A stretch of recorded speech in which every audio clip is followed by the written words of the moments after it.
Broadcasting from the Business RadioX studios, it's time for Workplace MVP.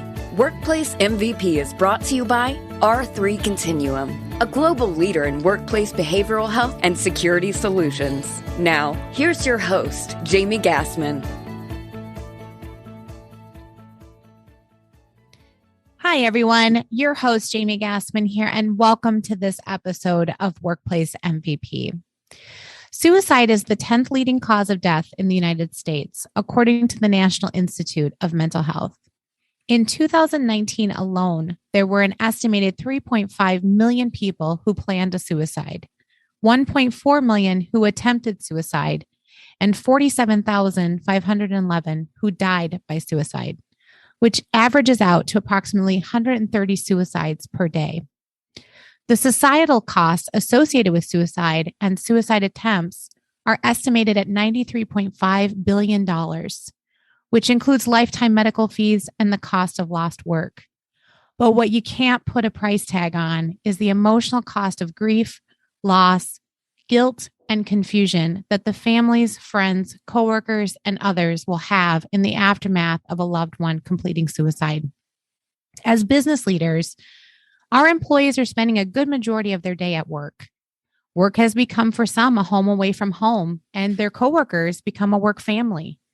With that much time spent in the work environment, are there ways we can proactively look to help those that may be struggling or contemplating suicide? As a leader, are there programs or conversations that can be had to create an environment an employee would be comfortable discussing the struggles they're having? And ultimately, is there more that can be done to help reduce the number of individuals who feel completing suicide is their only option out? Well, joining us today to share how business leaders can create a comprehensive approach to suicide prevention within their work environments is Workplace MVPs, Dr. Sally Spencer-Thomas, President of United Suicide Survivors International, and Dr. Jodi Frey, Professor at University of Maryland, School of Social Work. Welcome to the show, Sally and Jodi. Yeah, thanks so much, Jamie. We're really grateful to be here. Yeah, thank you. So let's start out with our first Workplace MVP, Dr. Sally Spencer-Thomas, President of United Suicide Survivors International. So Sally, you personally have experienced the loss of a loved one to suicide. Can you share with us your story? Sure. So I'm a psychologist by training, and I have been in the field of mental health approximately 16 years. When my brother died by suicide on December 7th, 2004. And a lot of people have these before and after moments in their life where they say, like, this was my life before this happened, and then this is my life afterwards. It's something completely different. And his death had that impact on me. We were incredibly close, and he happened to live with bipolar condition, which he managed very well throughout his young adult life. But for whatever reason, the summer of 2004, he had a full-blown episode of mania that totally destroyed everything that he held dear, his family, his work life, everything. And ultimately, it proved to be fatal. So in the aftermath of his death, our family, his friends, we were all in such shock and grief. And I learned things in those months that followed that no one ever taught me in graduate school. And again, this was a while ago, but no one ever told me that the majority of people who died by suicide were working-aged men. The majority of them had one attempt and it was fatal. And the majority of them also never stepped foot in any kind of mental health resource. So that seemed like a pretty important gap to fill. And that's gotten me on this trajectory to meet amazing people like Jodi Frey and many others who are doing incredible work in this space to try to really empower workplaces to make suicide prevention and mental health promotion a health and safety priority in their community and in their workplace. Yeah. Yeah, this had to have been just a really hard experience to have gone through. And you've used that, as you kind of mentioned, to help to inform and educate businesses and others about suicide, and then the mental health aspect that, with your brother and not getting support for it. And maybe he was getting support, but other men that maybe aren't getting support for that, so that other families don't have to go through that again. Can you talk through about the work that you've done in spreading education and understanding around suicide prevention? Because I know you're well-known public speaker, and you're involved in a lot of various different organizations and foundations. Can you talk a little bit about some of that work? Yeah. So that was also like a really hard part of the journey, was because we got this clarity, right? 2005, 2006, it's the workplace. Workplace is the most cross-cutting system we have. Everybody who died by suicide or attempted was working, or they were just working, or they have an immediate family member who's working, and the workplace doesn't know what they don't know, and they're not doing anything. So myself and another psychologist, Rick Ginsburg, we set out to do something, right, in this space. And so we created a program called Working Minds. And we were like, when we finished it, it was a training and a strategy. And we were like, ta-da, you're like, here we go. We're going to save a bunch of lives. It's going to be amazing. And lead balloon, like no one cared. It felt like no one cared because we were so passionate. We would be like, knocking on all these employers' doors, like, hey, how about some suicide prevention in the workplace? And they'd be like, oh, suicide. That's a medical issue, right? People need to take that stuff up with their doctors. That's nothing we can touch here. It's like way beyond our thing. It's not our lane, blah, blah, blah, blah, blah. And I'm like, yeah, but they're not. They're not reaching out to their doctors, and they're here. I promise you they're here. So wouldn't that be an important thing to tackle head on? Nope. Really had a hard time gaining any traction in the early days. But then things started to change, because when people never think it's going to happen to them until it happens to them. When there's a suicide death in a workplace community, people a lot of times have this, oh my gosh, moment where, why didn't we see this coming? People are in turmoil. It's a crisis. And, the really caring leaders say, what could we have done differently? And so we started to see people reaching out, many years later, where they had a high profile death that had really impacted their community. And they said, we don't want this to ever happen again. How do we get in front of this? And that was the game changer, where some larger companies, some larger professional associations, larger unions started to reach out and say, help us. We have a story that I always like to share of this construction company. The COO and I were part of Leadership Denver together. You're part of these leadership groups, you go out for coffee. So we were out for coffee one day, and, he says, Sally, when you talk about who's at risk for suicide, you're talking about my folks. And I said, I know. And he said, well, let's do it. Give me all the tools. And we're about 3 months in, and he's like the only one that we know of in the United States anyway, that's really kind of taking this at a deep level. And he comes back in 3 months and he says, I had no idea. I had no idea how much my people were suffering. I had no idea how worried they were about their kids and their parents. I had no idea that our employee assistance program was so broken that people can't access it and it doesn't really work for them. Like, this has got to go national. And so it was around that coffee meeting that kind of spun a whole things out. His foundation underwrote the development of a construction and industry blueprint for suicide prevention. We got another partner involved, and they got into all the trade publications. And like, all of a sudden, it was a conversation that the construction industry was having because of just a couple of people's passion and influence. And today, hundreds of companies are really doing strategic work, largely based on some of the strategy things that Jodi and myself and our committee have been evolving over the last decade, so that it's gone from just a conversation to like a full strategy implementation, which is really exciting. Yeah, that sounds really great work. I mean, that's, you're helping people. And especially, I know in the construction industry, I've heard is one of the higher known industries for having more common, incidents of suicide that I've heard in some of the work that we've done at R3 Continuum. Quick question, because it's interesting you say about the EAP system being broken, and that's how your contact in that construction industry felt. I heard from someone in a different industry where they said when people are stressed out or burned out, they don't reach out. Is that common from what you've seen in some of these others where, they may have that resource, but they may be just too fatigued or just, too kind of worn down or whatever they might be feeling, where they just don't have that energy to make that call? Have you seen that in any of the work 100%.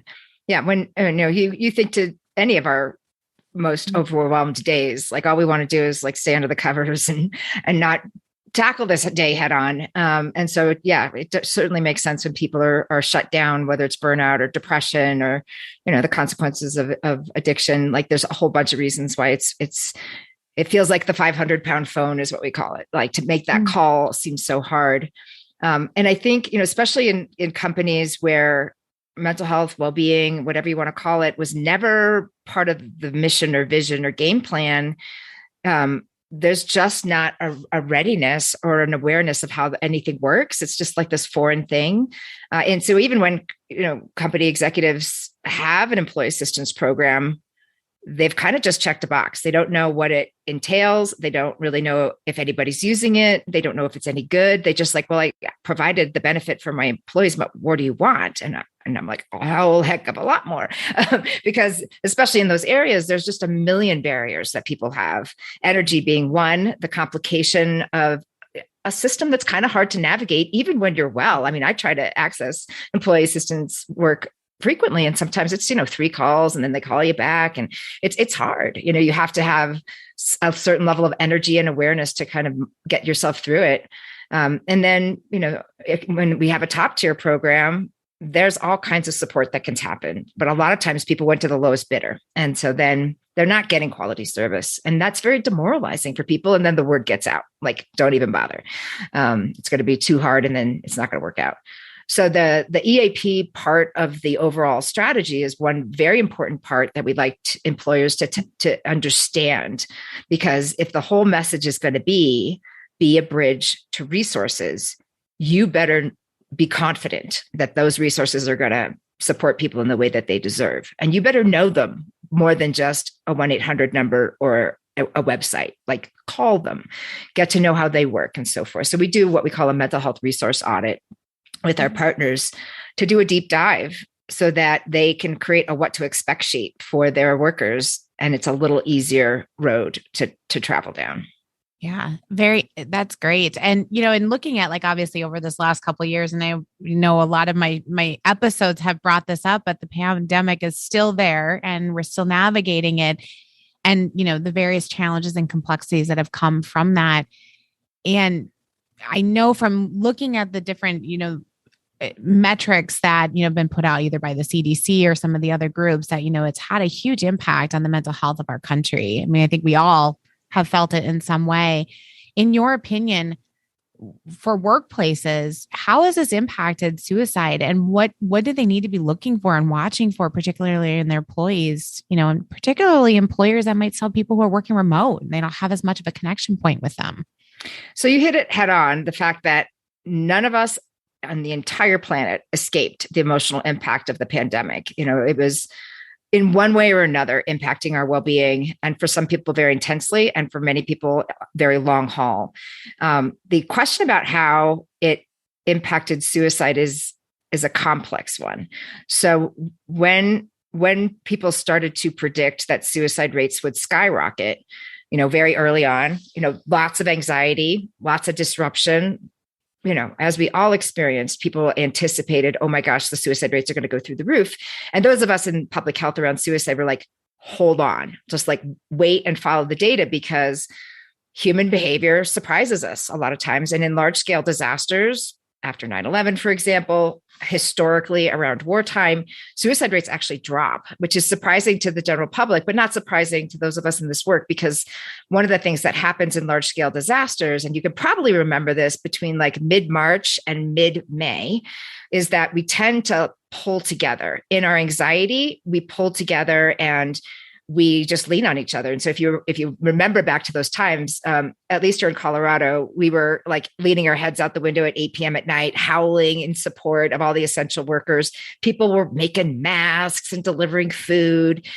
Like you had this sense of like, we're scared, we're overwhelmed, many of us, and yet we're going to pull together the best we can to live through this, right?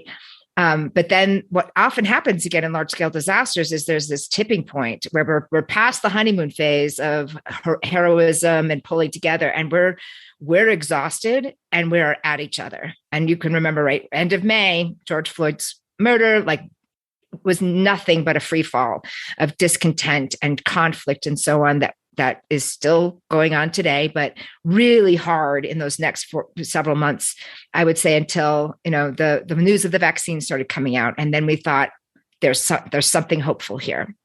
But, still up and down throughout the way. So isolation has been part of it. And certainly the divisiveness around all of the regulations has been a big part of people's well-being. Suicide rates actually went down in 2020, which is surprising to people, but it's not a clear-cut story. It went down about 3% as far as we can, tell. There's a lot of gray area in suicide data. That dip in suicide rates was largely offset by an increase in overdose and an increase in accidental death, which gray areas as far as many of us are concerned. So there's all of that to take in. But the interesting part about suicide, in addition to it being offset by accidental death and overdose, is it didn't go down for everybody. It largely went down for the highest risk group, which are mostly white men in the Middle Ages, but it did not go down for people of color. And again, if you can think about some of the particular things that were happening in 2020, a lot of communities of color were very, very much suffering. So the story of the pandemic remains to be told.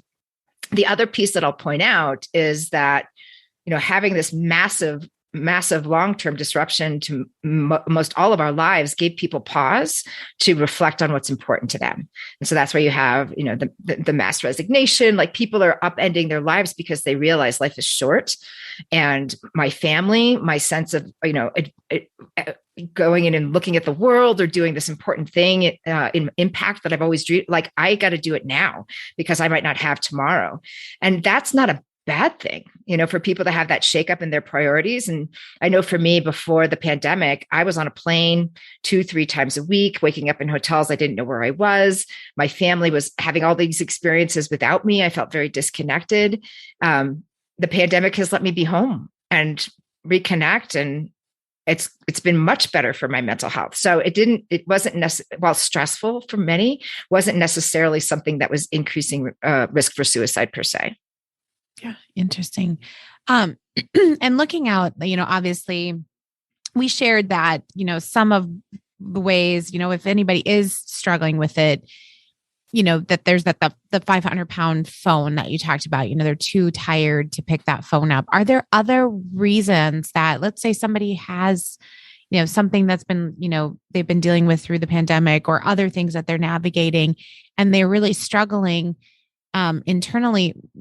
What are some of the other barriers that prevent them from getting some of the support and help that they do have accessible to them? Yeah, there's so many. A lot of people have been conditioned from birth to be problem solvers, to be the ones that people lean on. They don't lean on other people, or maybe they don't want to take a resource away from someone they feel like might have a bigger problem than them. There's all kinds of bias too, and fears that are based in reality. Discrimination and prejudice is a real thing. And people don't always feel that their workplace is psychologically safe to disclose. They are concerned about the confidentiality. They are often rightly worried that their company will use this information against them and prevent them from getting promotions, getting certain types of security clearances, all these other things that are super important to their career, to their identity. So we have lots of cultural issues that are the bigger part of the iceberg underneath the systemic challenges of just trying to navigate resources that are probably even more powerful than, I don't know what number to call, is the fact that if I start this, maybe I lose all control over everything that's important to me here, and then I can't get it back. And those are real fears. So again, working around shifting culture in an organization is an essential part of this. We have got to establish psychological safety so that people do feel like if they disclose something vulnerable about themselves, that their organization is going to have their back. Their organization is going to come forward with support, because the truth of the matter is nobody gets out of this life without being brought to your knees by something. And we all want to know that when that happens to us, that somebody's going to be there for us. Mm-hmm. And if the culture is no, then people are going to leave. They're going to shut down. And that just doesn't impact the well-being of the workforce. We know from data from Gallup, it also impacts errors, job site safety, turnover, like it has major cost impact on an organization. So if you're not going to do it because it's the right thing to do it because it's the right business thing to do as well. Shifting culture is really an important piece. And it really often starts with the leadership being able to talk about this in a matter-of-fact way and share some of their stories of things that they've gone through and how they've been helped. Oh, that's really great advice. And I know we're going to dive into that a little bit deeper, a little bit later in the episode. So quick question in terms of, you do a lot of educating, speaking, and programming around suicide prevention. Is there something within the work that you've done that you are absolutely most proud of that just has really just continues to resonate with you, that what you're doing is working and you're getting the results that you're looking for? Well, I think, when our committee established the national guidelines for workplace suicide prevention, after over a decade of trying to figure out what to do, that was a very pivotal moment, I think, for all of us, because it was a call to action nationally. And just watching, again, the construction industry move through the movement of this, right? At first, nobody knows it's an issue or it's not my problem, right? So then first we got to get the awareness out there. Yes, this is an issue. And yes, it is your problem. It's everybody's problem, right? Then we move to, how do I help a person? I have a person in my heart that I'm worried about, or I'm worried about myself, right? So then we moved into that space and we saw a lot of programs coming up, or, resources, that kind of thing. And now, because of the national guidelines and because a lot of companies and other professional associations and organizations have set a precedent, people are moving to strategy. And strategy is really where the things are going to shift for good in a positive way. So the national guidelines help with that. Having large, reputable companies say, we get it. We can't just do a one-off training or a one-off awareness day and call it good. We've got to figure out how this is embedded in our entire health and safety culture. So it's just part of the fabric of what we do around here. Having those stories to tell now, one of the things I'm super excited about for the upcoming months is we're having a summit in Colorado where all of the early adopters in the construction space who've been working and trying things on and measuring impact, they're all going to come together and they're going to learn from each other. Here's what's working. Here's what's not working. Here's what we need for the next 3 to 5 years. That's where change becomes sticky. And that's where we're at, which is very, very exciting. Wonderful. Great. So we're going to shift over to our next workplace MVP for today's episode, Dr. Jodi Frey, professor at University of Maryland School of Social Work. Welcome, Jodi. Thank you, Jamie. Thanks for having me. Yeah, absolutely. So share with us your career journey and kind of your path that got you into kind of moving into working in the suicide prevention area. Sure. And it's always just such a pleasure to hear Sally and her story. It's just such a amazing professional in this space. I'm honored to be here with her. So my journey is a little bit different. I entered the field as a clinical social worker. And to be honest, I had very little formal training in suicide assessment and response in my MSW program, which has gotten better over time. As Sally mentioned, both of us in our counseling programs weren't, I would say, fully prepared. And that's probably being generous. I really learned more of the work about suicide prevention, asking questions, providing support, access to resources in my field work, and ultimately in some of my first jobs.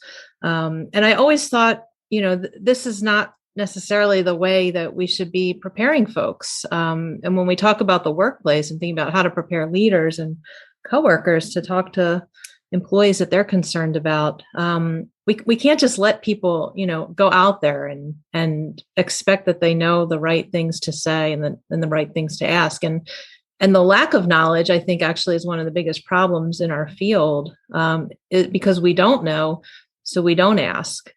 And we stay silent. And so when I started working in employee assistance in the workplace, I, similar to the trends that Sally was seeing in construction, I was in federal government, saw, again, with an aging population, a lot of increased risk, suicide attempts and deaths among working aged men. And we didn't have anything about suicide in our workplace violence policy. We weren't addressing this in our safety initiatives. And in fact, when I tried to bring this up to senior leadership in workplaces that I was engaged with as an EAP, clinical social worker, was very quick to be told, Jodi, that's a personal problem. We're very sad that happened, but it really had nothing to do with the workplace. In fact, we heard, that person was going through a nasty divorce or had recently experienced some, pretty significant financial problems, and just was very quick to try to move on and not understand at all how a workplace could have a role in helping to prevent, but also on the other side could be contributing and exacerbating the risk that we see. So as a social worker, I didn't give up, as I continue to try to bring these issues to light and see the potential, actually, the opportunity for this untapped environment of a workplace to not only do education and awareness, but intervention. And more recently in my work, thinking about changing the systems that cause some of the increased risk, and some of them are involved with work. So I kept going, and I found folks like Sally that had similar ideas of how can we take what we're seeing in our communities and in our workspaces, increasing, the awareness and the training for folks that we refer to, but also building that bridge of how do we connect people with care. And how do we start the conversations so that we could think about, employees asking, are you okay? And not asking it in a way like, you're okay, right? but opening the door to conversation, both from the workplace perspective and also from counselors. And that's another piece that I've been doing quite a bit of work on as well, is how do I bring this into the training and the education of social workers and helping professionals so that they are also equipped to ask questions. And when they ask the questions, to sit and listen and be present with someone. Yeah, which leads me into my next question of, how have you incorporated that into the curriculum that you're teaching in your social work program? A lot of different ways. And I think, there's still quite a bit of work to do. But one of the ways that we're bringing this into social work and counseling and helping professions is to actually have classes on suicide and suicide prevention. I actually created at the University of Maryland an interprofessional course where I work with our school of nursing, and we prepare clinicians, nurses, and social workers to think about how they can work as a team in different settings, community, hospital, healthcare, et cetera, to identify risk and to respond appropriately to risk. And when I first started doing this work, Jamie, I thought, well, everybody knows to ask a direct question. And I brought, I think the first time I entered this in social work was I brought a QPR, question, persuade, and refer training into social work. And I thought, this is going to be too novice. Like everybody, they're all going to know this. And we did a randomized controlled trial actually, and found that, yes, some people knew this and felt it was a great refresher, and some people did not know.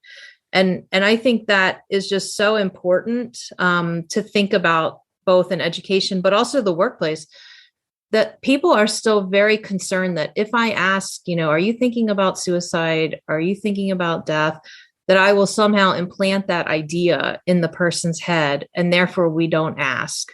And so being able to have basic trainings, both at counseling programs, in the workplace, in the community, is so critically important to reduce the stigma or the discrimination against suicide, and to help people feel confident in the ability that by asking the question doesn't actually implant some idea, but it opens a door to say, you're an ally, you're a safe person that I can talk with, because yes, I am maybe having these thoughts and no one's really asked me about them or will listen.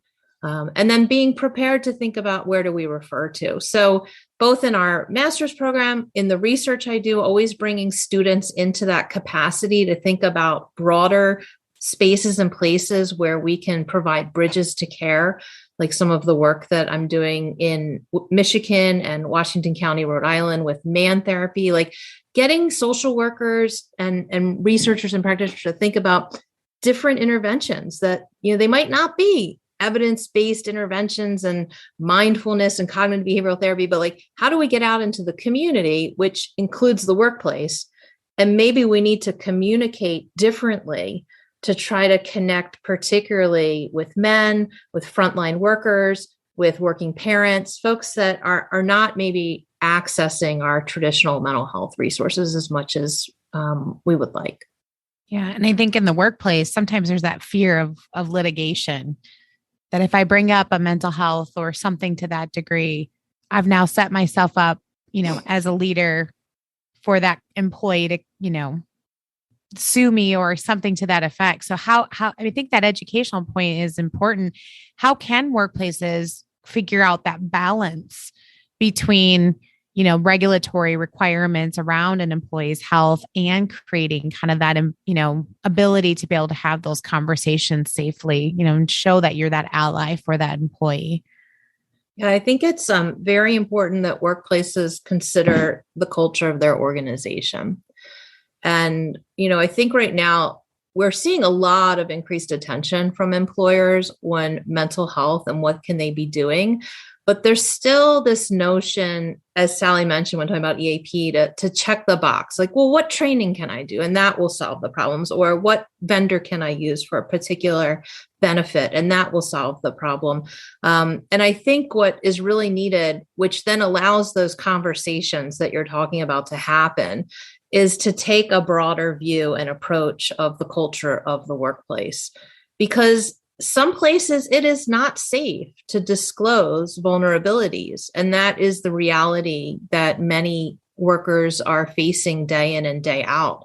And so in order to have conversations, I think leaders need to do some work first and foremost in thinking about, what do they want their workplace to look like? What does psychological safety look like? And how does it work here? And do we have the resources to refer folks to should they express concerns? Because it is not the role of managers and supervisors to diagnose any kind of psychological problems, but it is their role to look at patterns of behavior and to show empathy when they have concerns, to have the ability to ask, are you okay? And I'm concerned about you because this is what I'm seeing. And we also have the resources to take care of you. We have to have a package deal. We cannot just offer, someone to be vulnerable and then we have nothing to offer them. So, and that goes beyond EAP. One of the areas that I chat with employers quite a bit when they ask me, like, because I am an EAP expert, like, what program should we use? And I say, I will give you an answer. But first, you need to tell me, what are you doing as a leader to change the culture of your workplace? And what are you really willing to invest? Because you could have a wonderful mental health package, but if there's no paid time off, if there's no support for employees who are being harassed or discriminated in the workplace, we are continuing to put all the blame on the individual and say, care for your mental health and, your well-being, your self-care, when potentially this workplace is toxic or there's aspects of it that really need some considerable change. And so I think if we start to address some of the culture situations and environments, then the conversations that an employer or a coworker could have are much more safe, both for the employee and for the employer, because we're really creating a culture of caring as compared to one that's blaming and shaming and sending someone to a program that may or may not be connected to the resources and the overall culture of the workplace. Sure. And I think that kind of brings up an interesting part about, some of the challenges that, overall might be being faced in helping to kind of slow suicide rates. From your perspective, where are, some of the other challenges? I know obviously in the workplace, there's some things that need to be corrected, but what are some of the other challenges that individuals might, be experiencing in either getting help or just in general with society, what does that look like in your perspective? So, a lot of attention, and even in some of my early work, has been training clinicians to assess and respond to suicide risk. And that's critically important. Sally and other, talk about like when you are sitting with someone who has serious suicide ideation and intensity, you need to bring your best as the crisis response. And I know R3 does this very often in that position. Like, we have to bring our best professional self forward and be there for that person. But if we are able to get through that intense moment and step back, I think some of the bigger issues of why we're really struggling to reduce suicide rates in a significant manner has much more to do with some of our basic needs. And so in social work, and other professions, we're taught about Maslow's hierarchy of needs, which starts with safety and security at the bottom of that pyramid. And if we're not feeling safe, if we're not feeling secure, if we're not feeling like we contribute to society, then all the mindfulness in the world is not going to help us. So I often find that we have to step back. It was, I also teach psychological first aid. And sometimes my social workers are like, well, we want to jump into therapy. And I'm like, no, we need to hand out water right now. That's what's needed. People are thirsty. People are tired. Counseling maybe can come later. Maybe it's not needed even. But I think for suicide prevention, when we look at societal issues, social connection and isolation are critically important, but so are social determinants of health. And I really see issues of poverty, racism, financial security, housing stability, food insecurity, and couple that with feeling not connected or withdrawn, and not having access to good quality healthcare. This is, I think where we see suicide risk really coming to a head, and why it's so challenging to figure out, like, well, what screening should we do, or what program should we offer, or what training should we do? Those are all very important pieces of the puzzle. But the bigger table that the puzzle is sitting on has to do with our societal issues. And I think that's, where the guidelines that Sally and I are involved with, the National Workplace Guidelines for Suicide Prevention, we're always trying to think, how do we go more upstream? And that's, where we're seeing a number of employers think about, which has not happened when Sally and I first entered this field. And there's still quite a bit of work to go. But the idea is to think about preventing someone from getting to the point of crisis, because these other situational factors are supported and taken care of. And as our research demonstrates, the disparities in health, mental health, social determinants, I think we need to think about not just identifying the disparities, but changing the systems that cause and exacerbate those disparities. And the workplace has a great opportunity to be part of the solution for suicide prevention in that way. Great. And I'm excited to dive into that here in a little bit on the workplace. But real quick, just like Sally, you too have done a lot of educating and speaking and programming around suicide prevention. What would you say is your most proud kind of moment in the work that you've done? Well, definitely, ditto with the national guidelines. Sally and I used to see each other at conferences, and we were just like, it was very hard to get traction. I remember, trying to do my first grant on workplace suicide prevention. And, it got to like a week before being submitted, and the workplace, shut it down at a very high level, saying, if we do this program, more people are going to kill themselves and we'll be held liable. And the grant was never submitted. And I couldn't understand. I was so excited to have this comprehensive model that we were going to do. And you would be the first workplace to lead the effort. And I realized they don't want to be the first. They don't want to be recognized as having a problem with suicide. And that was really hard for me during that time, to just have that kind of thrown in my face, with that recognition that the workplace didn't want to lead. So I think being able to build back and look at what other countries are doing and learn from them and bring this to the US has been a huge accomplishment. on a more micro level, I think teaching the class with social work and nurses, when I run into a student in the elevator and they said, you know what, Dr. Frey, that class not only helped me be able to talk to my client last week, but actually my significant other or my sister expressed suicide ideation and none of us knew what to do. And from the class that I took, I knew how to ask questions and I knew about resources that were going to be important, not only for my family member, but our whole family for healing. And so there's, big examples of making change in workplace. And then there's the small individual examples, knowing that we just have to keep doing this work and we're reaching more and more people are receiving the help they need. And that's very rewarding to me. Oh, absolutely. How powerful that is to be able to get that feedback from one of your students. That's amazing. So real quick, we're going to hear a word from our sponsor. Workplace MVP is sponsored by R3 Continuum. R3 Continuum is a global leader in providing tailored behavioral health, disruption response and recovery, violence mitigation, and leadership support solutions. R3 Continuum is proud to have taken the Workplace Suicide Prevention Pledge to make suicide prevention a health and safety priority in their workplace.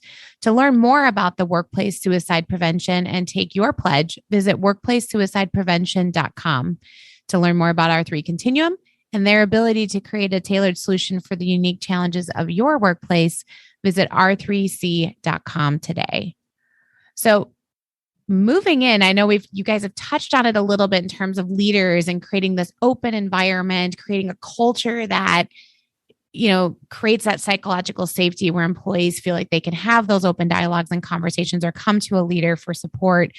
Let's talk through about what are some of the ways that they can go about creating that environment and creating creating programs or kind of that cultural feeling where it is okay to be open. Because I know a couple of you have mentioned, that, there are some work environments where it's just not. And so how can we start kind of turning that? And what can leaders learn today on this episode about ways that they can kind of start that process? So we'll go ahead and start with you, Sally, if you can share with us your thoughts on that. Sure. I have two thoughts. One is going back to what you were raising earlier. We really have to address the leader's fears, because if the leader is afraid, it's really not going to go in the way that we need it to be. And a lot of times, I do an anonymous and confidential survey with large groups that I train, and I ask, what are your top fears? And the top ones are usually, I'm afraid I'm going to make things worse. I'm afraid I don't know what I'm doing, that kind of stuff. But pretty high up there, especially with the top leadership, is this liability issue. And if that's really at the heart of the fear blockade, they're not going to be bold and they're not going to fully embrace this. They're going to kind of hold back. So Jodi and I have been working with a group of nationally known HR and employment lawyer folks to say, how do we get through this so that their legal counsel, their HR department is saying, we understand this. And one of the we understand it was supported, and here's why we should not be afraid. We need them on the team to help message that this is the right thing to do. And usually one of the ways that we bridge that is around talking about CPR. Most companies, especially in our safety critical industries, CPR all the time. Everybody gets it. We train everybody, just to make it fresh and keep the skills sharp and all this. We don't expect people to be heart surgeons. We don't expect them to be EMTs even.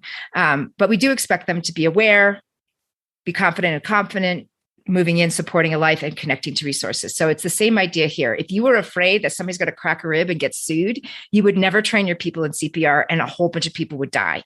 So kind of making those arguments is a really important thing. And soon we're going to be publishing a white paper co-written by this task force to help decrease some of those fears so that we can go ahead and do the things that we know can be life-saving. The other piece that really addresses the culture issue is usually when we partner with companies, we do both the grass tops and the grassroots about the same time. So we walk in with a small group of leaders and we say, we need you to lead here. You can't just bounce it off to your wellness department or your benefits team or your safety team. We need you out in front saying, here's why this is important for our mission, what we're trying to do here as an organization. And very critically, here's why it's important to me. And they have to have a very compelling reason why this needs to be a priority in the organization. And so we coach them on, if you do have a story to tell, about your own distress, we can help you share that story so you look strong. If that's your fear that you're going to be looking weak and people are going to second guess your mental well-being, don't have that fear, because what actually happens, Brene Brown's research, right? You show vulnerability, people see you as even more authentic, more trustworthy, and stronger than people who only share the strongest sides of themselves. So helping our leaders be strong storytellers and model. It's okay to talk about it. Watch me. Here I go. I'm going to talk about it. Does more to shift culture than just about anything we do. The other piece is for us to have listening sessions with the grassroots. This is something that, again, they're very afraid of. They don't want dirty secrets being aired, or I don't even know all the fears that they have, or they think they know what the problems are. And I said, even if you're right, we should be listening, because when we listen to people, they feel like they're part of the process, and they feel like this whole work is by them, about them, and for them. And they're going to be far more likely to engage than if you just took an off-the-shelf thing and jammed it into your training program. So the leaders are very critical in this whole space. And then one more thing, I want to make sure that I don't forget to say is that I talk a lot about construction. Most of the early adopting communities have been the male-dominated communities: construction, extraction, manufacturing, transportation. And the reason why is because death data is clear and they've been hit hard. But I can tell you, there's not a workplace here that hasn't been impacted. It's just sometimes the attempt data or the thoughts related data is not as clear for a workplace, but it's coming. Like I can see other types of industries are trying to get up to speed because they know that many of their workers are suffering. So I just want to make sure that it's not just the male dominated industries, everybody's impacted. Yeah, great information. How about you, Jodi? What are your thoughts on this question? I think the leaders doing some looking in the mirror and really working with coaches and folks that are out there to help them, whether within their workplace or outside, to think about a strategy to share a story, perhaps, or to become a champion. I've seen, as a social worker, I've done grassroots efforts in the workplace, but they only get so far without buy-in from top leadership. So I think being able to create allies in the leaders is very important. And if they can share a story, that demonstrates that they're willing to share their own vulnerability and they're willing to start the process to make the workplace safer, or perhaps change the culture of a workplace that hasn't been safe for so many people. I think, coaches could be in HR, they could be in EAP. A lot of times folks need to rehearse and role play and practice and be able to make mistakes in what they're saying or they're communicating. So not feeling alone, which, I think a lot of leaders do feel like they're on this island and it's like all up to them to do this work, but to make sure they're using their team effectively and that they're creating a team that they're able to be vulnerable and get feedback and continue to improve. Because turning a switch on to say, okay, we're a psychologically safe workplace, or, a lot of people now are throwing equity into their language. Like that doesn't change the culture of workplace. You haven't made it more equitable. You haven't made it more safe. It starts the conversation and it's critically important, but really then maximizing the resources and the assets that you have to start making real change. And one of the pieces that I would add to what Sally mentioned that I'm really encouraged to see is the intersection and the interweaving of mental health and DEI in the workplace. Now, another podcast could be why we're seeing them interwoven. I've always thought that my work in mental health is DEI work. I don't differentiate them. But what we've seen in workplaces is some folks have, jumped in to communicate. We think about in 2020, kind of performative statements about DEI, and it's really coming back to be detrimental for workplaces that haven't fully vested in worker well-being and changing the culture. So now I'm actually really optimistic about the workplace seeing the intersection, and that if we're going to be working on workplace suicide prevention, We need to be thinking about inclusion of our employees.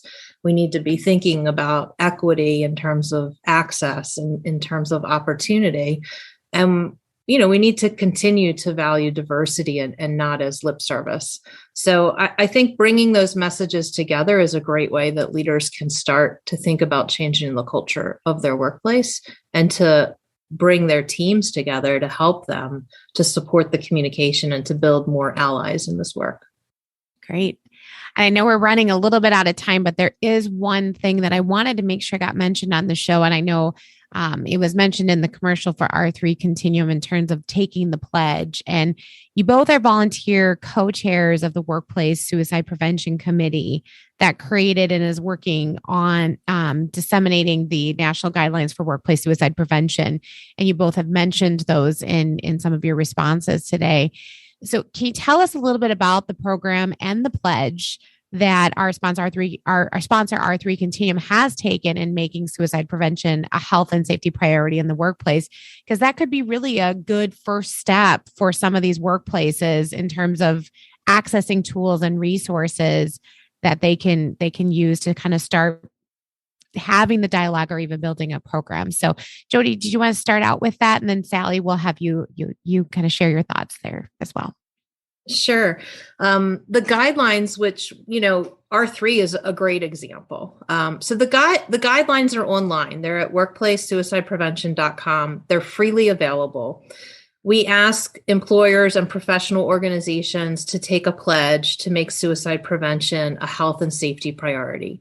Now, sometimes that's, oh my gosh, what does that mean? And some workplaces feel overwhelmed, but what the beauty of the guidelines is that it provides a roadmap, a toolkit with practices. Some you're already doing, as R3 found out as an early adopter.